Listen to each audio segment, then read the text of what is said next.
Subscribe कीजिए मेरे channel UP की शिक्षा को और साथ ही उस घंटे को दबाकर ऑल पर कर दीजिए, जिससे मेरी वीडियो की लेटेस्ट अपडेट्स आपको मिलती रहेंगी। हेलो एवरीवन, आप सभी का स्वागत है आपके अपने चैनल यूपी की शिक्षा में। तो दोस्तों, आज हम लोग आरआरबी एनटीपीसी में 16 फरवरी को पूछे गए मैथ्स के सवालों का एनालिसिस करेंगे। तो चलिए देखते हैं पहला सवाल क्या है। पहला सवाल है 3.26 के ऊपर बार, माइनस का 2.14 के ऊपर बार, प्लस का 1.35 के ऊपर बार लगा है और हमें इसका मान बताना है। तो देखिए इसको कैसे सॉल्व करेंगे। इसमें हम लोग स्टूडेंट्स सबसे पहले प्लस प्लस वाले को ऐड कर लेंगे, फिर माइनस से हम उसको सब्ट्रैक्ट कर देंगे। तो 3.26 के ऊपर बार प्लस 1.35 के ऊपर बार, इसको ऐड कर लेंगे तो 6 5 11 का 1 3 2 5 1 6.4 और इसके ऊपर भी बार। अब हम इस वैल्यू को इससे घटा देंगे तो 2.14 इस वैल्यू को घटा देंगे तो ये घट जाएगी। तो ये आएगा 11 से 4 गया 7, 5 से 1 लेस हुआ 4, 4 से 2 लेस हुआ 2 और इसके ऊपर बार 2.47 और इसमें देखिए ऑप्शन बी की वैल्यू है 2.47। तो यही हमारा आंसर है। अब देखते हैं दूसरा सवाल जो आरआरबी एनटीपीसी में 16 फरवरी को पूछा गया है। दूसरा सवाल क्या है कि x upon 16 equal to 196 upon x है, तो हमें x की वैल्यू फाइंड करनी है। ठीक है, x upon 16 equal to 196 upon x है, तो यहां से हमें x की वैल्यू निकालनी है। तो देखिए x upon 16 equal to 196 upon x, तो यहां से हम इसकी क्रॉस मल्टीप्लाई कर लेंगे तो ये x square equal to 16 multiply 196, यहां से हम x इक्वल टू लिखेंगे अंडर रूट 16 मल्टीप्लाई 196 और 16 जो है वो 4 का स्क्वायर होता है, तो रूट के बाहर वैल्यू आएगी 4 और 196 14 का होल स्क्वायर होता है, तो ये रूट के बाहर वैल्यू आएगी, ये होगा 4। तो x इक्वल टू 14 की हम 4 से मल्टीप्लाई कर लेंगे, ये आएगा 56। x इक्वल टू आया है 56। अब देखते हैं अगला सवाल जो आरआरबी एनटीपीसी में 16 फरवरी को पूछा गया है। सवाल देखिए क्या है। अंडर रूट 1 प्लस का 11 अपॉन 25 है, तो हमें इसको सॉल्व करना है। तो इसके लिए देखिए हम इसका एलसीएम ले लेंगे, 25 की 1 से मल्टीप्लाई करेंगे और 11 उसमें ऐड कर देंगे, तो ये हो जाएगा 36 अपॉन 25 और 36 जो है वो 6 का स्क्वायर होता है, तो बाहर वैल्यू आएगी 6 और 25 5 का होता है, तो बाहर वैल्यू आएगी 5 और इसको और हम तोड़ लेंगे तो इसको लिखेंगे 1.2। यही हमारा आंसर है। अब देखते हैं अगला सवाल। अगला सवाल है कि दो संख्याओं का योग 60 है। मान लीजिए कोई दो संख्याएं हैं और इनका योगफल दिया है 60 और कहा है कि उनका अंतर उनके योग का 1/6 है। कहा है दो संख्याओं का योग 60 है तथा उनका अंतर उनके योग का 1/6 है। ठीक है, ध्यान से देखिए, कहा है कि दो संख्याओं का योगफल 60 है और उनका अंतर उनके योगफल का 1/6 है, तो हमें संख्याएं बतानी है। ठीक है, तो देखिए इसको हम कैसे करेंगे।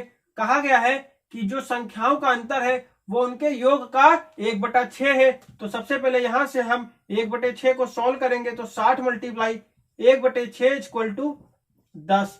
ठीक है, जो दो संख्याओं का अंतर आ गया है वो आया है 10। अब क्या कहा गया है, अब कहा गया है कि हमें संख्याएं बतानी है, मतलब संख्याओं का योगफल है 60 और उनका अंतर है 10। तो यहां से हम सबसे पहले देखिए बड़ी संख्या निकाल लेंगे। बड़ी संख्या निकालने के लिए हम बड़ी संख्या निकाल लेंगे और बड़ी संख्या निकालने के लिए हम देखिए फॉर्मूला लगाएंगे कि जो दो संख्याओं का योगफल दिया है और उनका अंतर दिया है, उन दोनों को जोड़ के 2 से भाग दे देंगे। उन दोनों को जोड़ के हम 2 से भाग दे देंगे, तो यह आएगा 70/2 इक्वल टू 35। हमारी बड़ी संख्या आ गई है 35। तो अब यहां से आप छोटी संख्या निकाल लीजिए, मतलब दूसरी संख्या हम निकाल लेते हैं। अब इसके लिए आप फार्मूले का यूज करिए या ना करिए। जब एक संख्या 35 आ गई है तो इसको हम 60 से घटा देंगे तो दूसरी संख्या हमारी 25 आ जाएगी।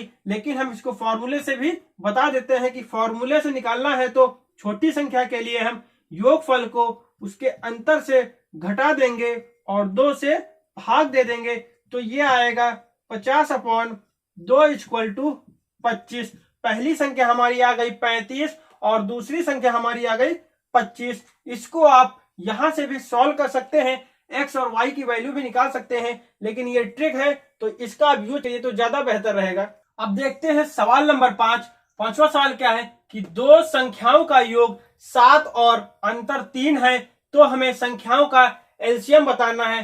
ठीक है, देखिए इसको आप यहां से डायरेक्ट भी सॉल्व कर सकते हैं कि जब कहा गया है कि दो संख्याओं का योग 7 है और उनका अंतर 3 है, तो यहां से आप इसको डायरेक्ट भी सॉल्व कर सकते हैं कि पहली संख्या हो गई 5 और दूसरी हो गई 2, इसको जोड़ेंगे तो 7 आएगा और इसको घटाएंगे तो 3 आएगा। मतलब आपकी पहली संख्या हो गई 5 और दूसरी संख्या हो गई 2। यहां से आप इसको डायरेक्ट भी सॉल्व कर सकते हैं, लेकिन इसको फॉर्मूले के अकॉर्डिंग सॉल्व करते हैं कि कहा गया है कि दो संख्याओं का योग 7 और अंतर 3 है, तो संख्याओं का एलसीएम बताना है। तो सबसे पहले यहां से हम संख्या पता कर लेते हैं, तो बड़ी संख्या इक्वल टू पता कर लेंगे कि जो योग दिया है उसको प्लस अंतर को जोड़ देंगे और अपान 2 कर देंगे, ये आएगा 5। और छोटी संख्या निकाल लेंगे, छोटी संख्या इक्वल टू 7 - 3/2 इक्वल टू 2। देखिए बड़ी संख्या हमारी 5 आ गई और छोटी संख्या हमारी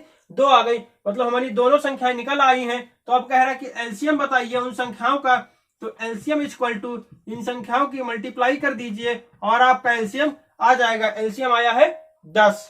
अब देखते हैं सवाल नंबर 6। सवाल नंबर 6 क्या है, कहा गया है कि दो संख्याओं का योग 20 है। मान लीजिए कोई दो संख्याएं हैं, उनका योग दिया है 20 तथा अंतर 14 है तथा इनका अंतर 14 है, तो संख्याओं के गुणनफल का दुगना, मतलब इन संख्याओं के इनका गुणनफल का दुगना हमें बताना है कि यहाँ पे जो भी वैल्यू आएगी उसकी हम 2 से मल्टीप्लाई कर देंगे और हमारा आंसर आ जाएगा। तो यहां से देखिए आप डायरेक्ट इसको सॉल्व कर सकते हैं कि इन दोनों समीकरण को जोड़ दिया, पहले और दूसरे को आप जोड़ देते हैं तो y y कट जाएगा, तो ये आएगा 2x इक्वल टू 34 और x इक्वल टू 17, मतलब x बराबर आया है 17। पहली संख्या हमारी 17 आ गई है, तो हम x का मान यहाँ पे अगर पुट कर देंगे, ठीक है, यहाँ पे हमने x बराबर 17 रख दिया, तो हमारा y बराबर 3 आ गया, तो हमारा y बराबर 3 आ गया, मतलब हमारी पहली संख्या और दूसरी संख्या आ गई है। एक तरीका तो ये है सॉल्व करने का, ठीक है। दूसरा तरीका क्या है, आप बड़ी संख्या और छोटी संख्या कर लीजिए, मतलब बड़ी संख्या के लिए आप इन दोनों के योग को और अंतर को जोड़ के 2 से डिवाइड कर देंगे तो हमारी बड़ी संख्या निकल आएगी। और छोटी संख्या के लिए क्या है कि इन दोनों को घटा के 2 से डिवाइड कर देंगे आप, तो हमारी छोटी संख्या निकल आएगी, ठीक है। 17 और 3। अब क्या कहा गया है कि उनके गुणनफल का दुगना क्या होगा, मतलब जो हमारी संख्याएं आई हैं तो इनका पहले गुणनफल करिए, ठीक है, और फिर इनका दुगना कर दीजिए। तो 17 या 51 और 51 का दुगना करेंगे 102, यही आंसर है। अब देखते हैं अगला सवाल। दो संख्याओं का अनुपात 4:5 है एवं एचसीएफ 3 है, तो हमें संख्याएं बतानी है। देखिए अनुपात दिया है संख्याओं का और एचसीएफ दिया है, तो हमें संख्याएं बतानी है। तो इसमें सिर्फ देखिए हमें इस एचसीएफ को इन दोनों रेशियो से मल्टीप्लाई कर देना है, तो 3 चौके 12, 3 पीछे 15, और यही हमारी संख्याएं हो गई हैं। अब देखते हैं सवाल नंबर 7। सवाल नंबर 7 क्या है, ये सवाल है कि 4 के 12वें गुणज तक का योग ज्ञात कीजिए। 4 के 12वें गुणज तक का योग हमें बताना है। इसका मतलब यह है कि हमें 4 की मल्टीप्लाई 1 से, फिर 4 की 2 से, इसी प्रकार की 4 की 12 तक हमें मल्टीप्लाई करनी है और फिर उन सभी को जोड़ के हमें बताना है। तो देखिए 4, 8, 12, 16 एंड सो ऑन। 12 की 4 से मल्टीप्लाई कर दीजिए तो 12 चौके 48। अब देखिए अब हमें इन सभी को जोड़ना है और वही हमारा आंसर आएगा। तो इसके लिए एक ट्रिक है कि आप पहले इन सभी का डिफरेंस देख लीजिए। अगर डिफरेंस सेम है, 8 से 4 लेस हुआ 4, 12 से 8 4, 16 से 12 4, मतलब सबका डिफरेंस जो है वो समान आ रहा है। जब डिफरेंस समान है तो इसमें हम लिखेंगे कि पहली संख्या फर्स्ट संख्या प्लस लास्ट संख्या अपॉन 2 और मल्टीप्लाई कर देंगे। जितने गुणज तक कह रहा होगा, 12 तक कह रहा है तो 12 से मल्टीप्लाई कर देंगे, तो इसको सॉल्व कर लेंगे। 4 प्लस का 48 अपॉन 2 मल्टीप्लाई 12, ये कट जाएगा, 2 छंग 12, तो ये आएगा 52 मल्टीप्लाई 6, तो इसको सॉल्व कर लेंगे। तो 6 दूनी 12 का 2 हासिल 1, 6 पंजे 30, 1 31, 312, इसका आंसर आया है 312। अब देखते हैं सवाल नंबर 8 कि किसी भिन्न के अंश में 80% की वृद्धि, मतलब देख लीजिए कोई एक भिन्न है, मान लीजिए x अपॉन वाई, ठीक है, कोई भिन्न है x अपॉन वाई और इसके अंश में 80% की वृद्धि कर दी गई है। आगे कहा गया है कि इसके हर में 120% की वृद्धि कर दी गई है, तो भिन्न हमारा हो जाता है 5/11 और हमें वास्तविक भिन्न बताना है क्या है। तो देखिए ये दोनों भिन्न खुद में 100% रहे होंगे, ये दोनों भिन्न खुद में 100% रहे होंगे। जब ये दोनों भिन्न खुद में 100% रहे होंगे तो अंश में 80% की वृद्धि की गई है, तो अंश की वैल्यू हो जाएगी 180% और हर में 120% की वृद्धि की गई है, तो ये हो जाएगा 120 और 100 220% हो जाएगा, इक्वल टू हमारा भिन्न होता है 5/11। तो इसको सॉल्व करेंगे, परसेंटेज से परसेंटेज कट जाएगा, 0 से 0 कट जाएगा, 22 जो है 2 से 11 बार में कटेगा और ये 9 बार में कटेगा। तो इसको लिखेंगे हम लोग x अपॉन वाई बराबर 5/11 मल्टीप्लाई 11/9, 11 से 11 कैंसिल हो जाएगा, तो ये आंसर आ जाएगा 5/9, मतलब हमारा वास्तविक भिन्न आ गया है 5/9। अब देखते हैं सवाल नंबर 9। सवाल नंबर 9 क्या है, देखिए एक कॉलेज में 1400 लड़के एवं 600 लड़कियां हैं, जिनमें से 40% लड़के पास हैं एवं 60% लड़कियां पास हैं, तो कुल कितने प्रतिशत विद्यार्थी फेल हैं। फिर से देखिए, कह रहा है कि कॉलेज में 1400 लड़के हैं, मतलब बॉयज जो है वो 1400 हैं और गर्ल्स जो है वो 600 हैं, ठीक है। फिर कह रहा है जिनमें से 40% लड़के पास हैं, 40% लड़के पास हैं का मतलब यह है कि 1400 लड़के हैं जो वो 100% हैं, जिसमें से 40% पास हैं और 60% लड़कियां पास हैं, तो कुल कितने प्रतिशत विद्यार्थी फेल है। हमें फेल विद्यार्थी की संख्या बतानी है, तो जब 40% बॉयज पास हैं तो 60% फेल हुए, तो ये 1400 का हम 60% निकाल लेंगे, तो ये आ जाएगा 14 संग 84, मतलब 840 फेल हुए, 840 लड़के जो है वो फेल हुए। फिर क्या कह रहा है कि 60% लड़कियां पास है, मतलब 40% लड़कियां फेल हैं, तो 600 का 40% निकाल लेंगे, तो यहां से आएगा 6 चौक 24, 240 लड़कियां फेल हैं, ठीक है। देखिए यहाँ पे हमें बताना है कि टोटल कितना विद्यार्थी फेल हुआ है, वो भी परसेंटेज में, तो 1080 विद्यार्थी टोटल फेल हुआ है और हमें परसेंटेज निकालना है, तो इसको टोटल स्टूडेंट से डिवाइड कर देंगे। टोटल स्टूडेंट है 2000, इसको हम 2000 से डिवाइड कर देंगे और परसेंटेज में निकालना है तो 100 से मल्टीप्लाई कर देंगे, तो ये 3 0 कट जाएंगे और 2 को हम डिवाइड करेंगे तो ये आएगा 54%, मतलब टोटल 54% विद्यार्थी फेल हुआ है। अब देखते हैं सवाल नंबर 10। सवाल नंबर 10 क्या है कि राम 50 रुपए में 12 के हिसाब से सेब खरीदता है।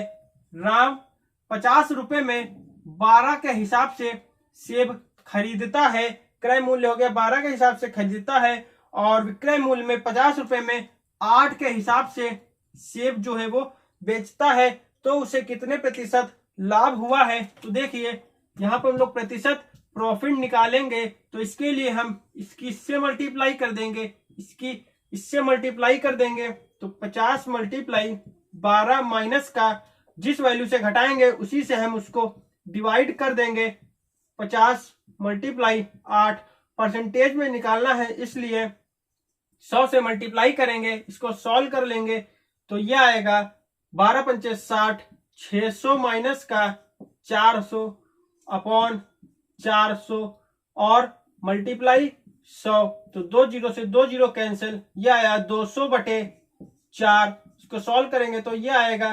50%। 50% का लाभ हुआ है। अब देखते हैं अगला सवाल, सवाल नंबर 11।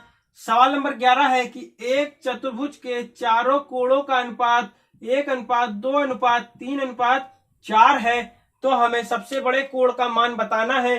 तो देखिए हमें पता है कि चतुर्भुज के चारों कोणों का योग होता है 360 डिग्री। ठीक है, तो हम यहां से इन रेशियो को ऐड कर लेंगे और इससे भाग दे देंगे। तो इसको ऐड करके हमने इससे भाग दे दिया, तो हमारा एक रेशियो का मान निकल कर आया है 36 डिग्री। और हमें सबसे बड़े कोण का मान बताना है, तो रेशियो में सबसे बड़ी वैल्यू है 4, तो इसको 4 से मल्टीप्लाई कर देंगे तो ये आएगा 144 डिग्री। सबसे बड़े कोण का मान आया है 144 डिग्री। अब देखते हैं नेक्स्ट सवाल। अगला सवाल है कि a प्लस बी किसी काम को 10 दिन में, देखिए a प्लस बी किसी काम को 10 दिन में करते हैं, b प्लस सी 15 दिन में करते हैं, और c प्लस ए उसी काम को 18 दिन में करते हैं। ठीक है, c प्लस ए 18 दिन में करते हैं। तो कहा है तीनों मिलकर उसी काम को कितने दिन में करेंगे। तो सबसे पहले यहां से हम इसका एलसीएम ले लेंगे। इसका एलसीएम लेंगे तो ये आएगा 90, मतलब हमारा टोटल काम जो आ गया है वो आया है 90। तो यहां से हम इन सबके द्वारा एक दिन का काम निकाल लेंगे। तो a प्लस बी का एक दिन का काम आया है 9, इनका आया है 6 और इसका आया है 5। ठीक है, फिर कहा है कि तीनों मिलकर ये 90 काम कितने दिन में करेंगे। तो देखिए a b b मतलब सब डबल है, तो यहां से हम 2 कॉमन ले लेंगे। a plus B plus C is equal to एक दिन का काम आया है इनका 9 6 15 5 20। तो यहां से हम a plus B plus c का एक दिन का काम निकाल लेंगे। 20/2 equal to 10। a plus B plus c का एक दिन का काम आया है 10 और हमें टोटल काम निकालना है 90। तो 90 से अपॉन 10 से डिवाइड कर देंगे तो ये आएगा 9। a प्लस बी प्लस सी उसी काम को मिलकर 9 दिन में कर देंगे। अब देखते हैं अगला सवाल। अगला सवाल देखिए क्या है, इस तरीके का कोई सवाल दिया है, हमें इसे सॉल्व करना है। तो देखिए दोस्तों, अगर इस तरीके का कोई भी सवाल दिया होता है जिसमें दो टर्म है और इस तरीके से है, तो देखिए हम इसमें एक ट्रिक का यूज करेंगे। पहले सबसे पहले हम इन दोनों का डिफरेंस देखेंगे। अगर डिफरेंस सेम आ रहा है तो हम इस ट्रिक को अप्लाई करेंगे। देखिए डिफरेंस जो है सेम आ रहा है, 3 और 3 का डिफरेंस आ रहा है, तो इसके लिए हम करेंगे 1 अपॉन डिफरेंस से भाग दे देंगे। इन दोनों का जो डिफरेंस आएगा 1 अपॉन डिफरेंस कर देंगे और मल्टीप्लाई में ब्रैकेट में लिखेंगे हम लोग पहला term 1 upon first term, 1 upon first term minus का 1 upon last term, 1 upon last term, और इसको सॉल्व कर लेंगे। तो देखिए इन दोनों का डिफरेंस आएगा 3, इन दोनों का डिफरेंस आया है 3। ब्रैकेट में 1 अपॉन फर्स्ट टर्म है हमारा 1, तो 1 अपॉन 1 माइनस का 1 अपॉन 50, लास्ट टर्म हमारा है 50। तो इसे सॉल्व करेंगे आगे तो ये आएगा 1 अपॉन 3 मल्टीप्लाई 49 अपॉन 50। इसका एलसीएम ले लिए तो 49 अपॉन 50, तो ये आ गया 49 अपॉन 150 और यही हमारा आंसर है। अब देखते हैं सवाल नंबर 14। सवाल नंबर 14 क्या है कि कोई धन 8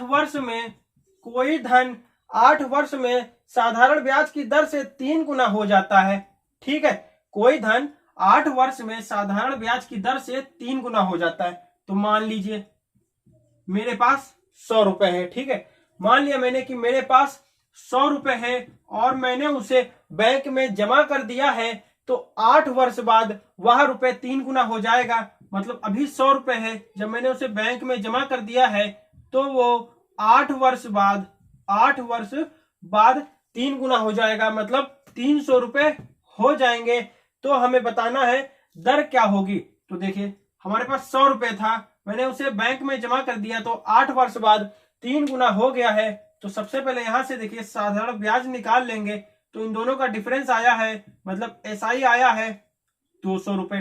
ठीक है, ब्याज हमारा क्या आ गया, साधारण ब्याज 200 रुपये आ गया है। अब हमें दर पता करनी है, तो इसका फार्मूला देखिए होता है SI बराबर मूलधन मल्टीप्लाई दर मल्टीप्लाई समय अपॉन 100। ठीक है, यहाँ पे वैल्यू पुट करके हम इसका मान निकाल लेंगे तो इसका मान हमारा निकल आएगा। अब हम देखिए एक ट्रिक यहाँ पे लगाते हैं। अब यहाँ पे ट्रिक एक यूज करते हैं। कहा गया कि 100 रुपए हमारे पास था, 8 वर्ष में 3 गुना हो गया है। मान लिए कोई हमारे पास मूलधन था, 8 वर्ष में 3 गुना हो गया है, तो हमें दर बतानी है। तो देखिए हमारा SI क्या आया है, 200 रुपए आया है और समय दिया है, तो यहां से हम दर बराबर लिख लेंगे SI अपॉन समय। ठीक है, तो SI है 200 और समय है 8 वर्ष, तो इसको कट कर देंगे तो ये आएगा 25% और यही दर है। अब देखिए हम इसको फॉर्मूले से भी सॉल्व कर लेते हैं। तो SI है 200 रुपए, मूलधन हमारा है 100 रुपए, दर हमें फाइंड करनी है समय 8 अपॉन 100। ठीक है, तो ये 100 से 100 कैंसिल हो गया, तो यहां से R बराबर 200 अपॉन 8 इक्वल टू 25%। तो हमारी दर आ गई 25%। अब देखते हैं अगला सवाल। अगला सवाल क्या है, देखिए कि कहा है कि क्रय मूल्य विक्रय मूल्य का 40% है। क्रय मूल्य जो है वो विक्रय मूल्य का 40% है। तो हम लोग यहां से मान लेते हैं, माना विक्रय मूल्य 100 रुपए है। ठीक है, माना विक्रय मूल्य 100 रुपए है और कहा कि क्रय मूल्य विक्रय मूल्य का 40% है। तो यहां से क्रय मूल्य हो गया 40 रुपए, क्योंकि आप 100 का 40% निकालेंगे तो 40 रुपए आएगा। फिर कहा है तो कितने प्रतिशत हमें लाभ हुआ है, कितने प्रतिशत हमें लाभ हुआ है। तो इन दोनों का डिफरेंस देखिए आया है 60 रुपए। रुपए में हमें 60 रुपए का लाभ हुआ है, लेकिन हमें प्रतिशत में बताना है, तो इसको हम 40 से डिवाइड करेंगे और 100 से मल्टीप्लाई करेंगे, क्योंकि प्रतिशत प्रॉफिट इक्वल टू होता है जो प्रॉफिट हमारा आया है वो अपॉन क्रय मूल्य मल्टीप्लाई 100। तो इसको सॉल्व कर लेंगे, 0 से 0 कट जाएगा और 4 दूनी 8 और 4 पंचे 20, 25 छक्का 150, 150% का लाभ हुआ है। तो दोस्तों RRB NTPC में 16 फरवरी को पूछे गए मैथ्स के सभी सवालों का एनालिसिस करा दिया गया है। दोस्तों अगर वीडियो पसंद आई हो तो वीडियो को लाइक करें, अपने दोस्तों में शेयर करें और ज्यादा से ज्यादा लोग चैनल को सब्सक्राइब करें और साथ ही उस घंटे को जरूर दबा दें।